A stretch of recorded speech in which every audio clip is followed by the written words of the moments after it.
안녕하세요. 당신의 마음밭에 기도의 씨앗을 함께 심고 싶은 내 마음속 씨앗, 저는 해나입니다. 혹시 겉으로는 아무 문제 없어 보이는데 마음 한구석이 텅 빈 것처럼 느껴질 때가 있지 않으신가요? 열심히 살고 있는데도 문득 내가 왜 이렇게 살고 있지? 하는 허무함이 밀려오거나 사람들 속에 둘러싸여 있는데도 설명할 수 없는 깊은 외로움을 느낄 때 말이에요. 어쩌면 우리는 모두 마음 깊은 곳에 원래 있어야 할 무언가가 빠져나간 듯한 근원적인 갈증을 안고 살아가는지도 모릅니다. 그래서 우리는 이번 플레이리스트 복음, 가장 기쁜 소식을 기도로 고백하기를 통해 바로 그 마음의 빈 공간을 채워줄 가장 근본적인 해답을 함께 찾아가 보려고 합니다. 복음은 영어로 good news, 즉 기쁜 소식이라는 뜻이죠. 이 기쁜 소식은 인류 역사상 가장 위대하고 우리의 모든 문제를 해결할 수 있는 유일한 소식입니다. 그런데 이 기쁜 소식이 왜 기쁜 소식인지를 제대로 알려면 먼저 우리가 처한 상황이 어떤지, 즉 나쁜 소식이 무엇인지를 정확하게 알아야 해요. 그래서 오늘은 조금 무겁게 들릴 수도 있지만 우리 모두가 반드시 마주해야 하는 주제, 바로 죄에 대해 이야기하며 이 여정을 시작하려고 합니다. 죄라는 말을 들으면 보통 법을 어겨서 감옥에 가는 범죄를 떠올리기 쉽죠. 하지만 성경이 말하는 죄는 그런 행동 이전에 훨씬 더 근본적인 마음의 상태를 가리킵니다. 바로 하나님과의 관계가 깨진 상태를 의미해요.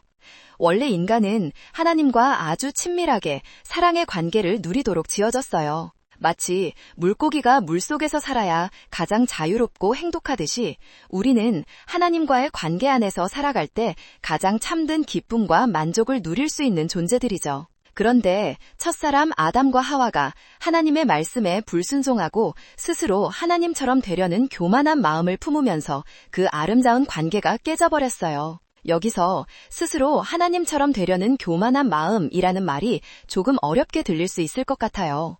나는 하나님처럼 되겠다는 생각은 한 번도 해본 적 없는데? 하고 생각하실 수도 있죠. 맞아요. 우리가 우주 만물의 신이 되겠다고 마음 먹지는 않죠. 성경이 말하는 하나님처럼 되려는 마음은 그런 뜻이 아니라 내 인생의 주인 자리에 내가 앉으려는 마음을 의미합니다. 예를 들어 볼까요? 우리가 운전을 할 때 내비게이션이 가장 빠른 길을 알려줘도 아니야, 내 경험상 이 길이 더 빠를 거야 라며 내 고집대로 갈 때가 있죠.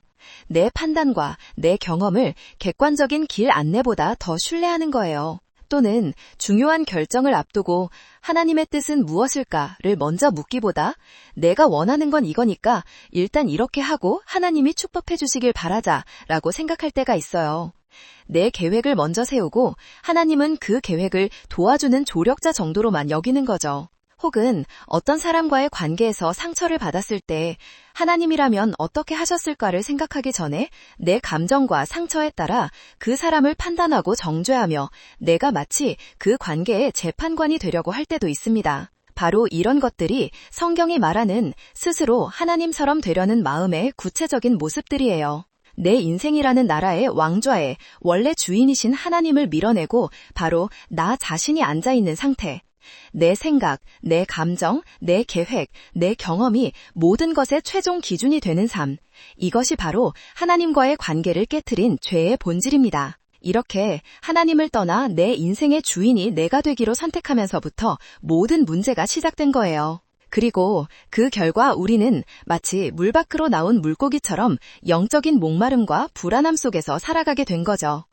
하나님과의 관계가 깨지니 사람들과의 관계도 깨지기 시작했어요.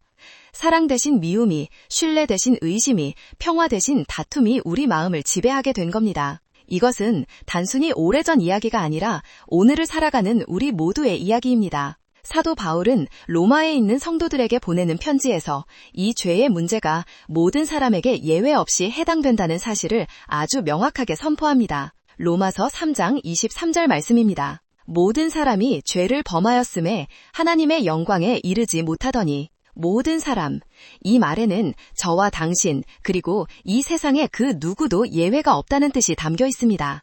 우리는 모두 죄의 영향력 아래 태어나 하나님과의 관계가 단절된 상태에서 삶을 시작한다는 거죠.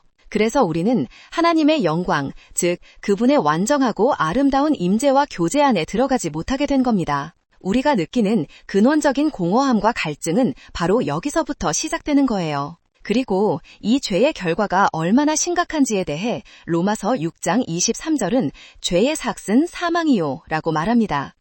여기서 말하는 사망은 단순히 육체적인 죽음만을 의미하지 않습니다. 그것은 하나님과의 완전한 분리, 영원한 관계에 단절이 하는 가장 끔찍한 결과입니다. 이것이 바로 복음이 전해지기 전 우리가 마주해야 하는 나쁜 소식입니다. 우리는 모두 죄인이고 그래서 하나님과 분리되었으며 우리 스스로의 힘으로는 결코 이 죽음의 문제를 해결할 수 없는 절망적인 현실이죠. 이 진실을 마주하는 것은 마음이 무거워지고 불편하게 느껴질 수 있어요. 하지만 이것은 우리를 정죄하고 좌절시키기 위함이 결코 아닙니다. 오히려 내가 얼마나 심각한 병에 걸렸는지를 정확히 알아야 의사가 내리는 처방이 얼마나 고맙고 귀한 것인지 깨달을 수 있는 것 같아요. 우리가 죄의 문제를 얼마나 심각하게 인식하느냐에 따라 다음에 이어질 기쁜 소식이 우리에게 얼마나 큰 감격과 감사로 다가올지가 결정되기 때문입니다.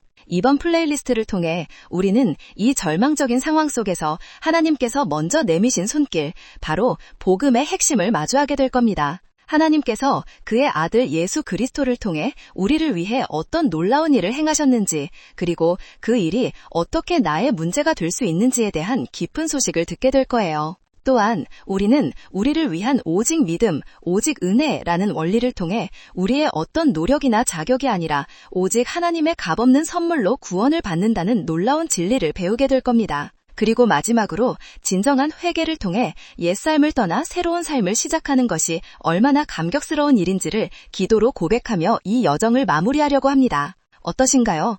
우리의 절망적인 상태를 마주하고 나니 오히려 기쁜 소식이 무엇일지 더 궁금해지지 않으시나요? 이 여정은 우리를 어둠 속에 내버려 두는 것이 아니라 오히려 어둠의 실체를 바로 보게 함으로써 우리를 더 찬란한 빛으로 인도하는 길이 될 것입니다. 이제 저와 함께 이 플레이리스트 전체의 마음을 담아 우리의 영적인 눈을 열어 진리를 보게 해달라고 소망하며 함께 기도해 볼까요?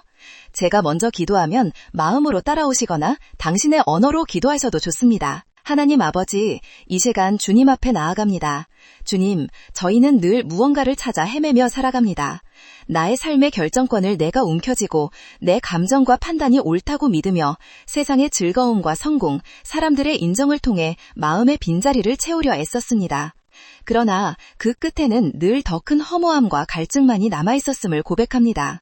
저희의 모든 문제가 하나님과의 관계가 깨진 데서부터 시작되었음을 알지 못하고 엉뚱한 곳에서 해답을 찾으려 했던 저희의 어리석음을 용서하여 주옵소서. 주님, 이제 저희의 영적인 눈을 열어 저희의 진짜 문제가 무엇인지, 저희가 얼마나 절망적인 상태였는지 보게 하여 주옵소서. 하나님과의 관계를 깨트린 죄의 심각성을 깨닫게 하시되 좌절에 머무르지 않게 하시고 저희에게 구원자가 얼마나 절실한지 깨닫게 하여 주옵소서. 앞으로 이어질 모든 묵상의 시간 가운데 성령님께서 함께하여 주셔서 복음의 진리가 저희의 머리뿐만 아니라 가슴 깊이 새겨지게 하시고 십자가의 사랑이 저희의 삶을 완전히 변화시키는 능력이 되게 하여 주옵소서. 우리의 기도를 들으시고 가장 좋은 길로 인도하시는 예수님의 이름으로 기도드립니다. 아멘. 이제 우리를 향한 하나님의 가장 위대한 사랑 이야기를 함께 펼쳐볼까요? 다음 트랙에서는 이 절망적인 소식 한가운데서 하나님께서 먼저 내미신 손길, 바로 복음에 대해 함께 나누겠습니다. 오늘 함께한 기도의 씨앗이 당신의 삶에서 아름다운 열매 맺기를 소망합니다. 함께 해주셔서 감사합니다.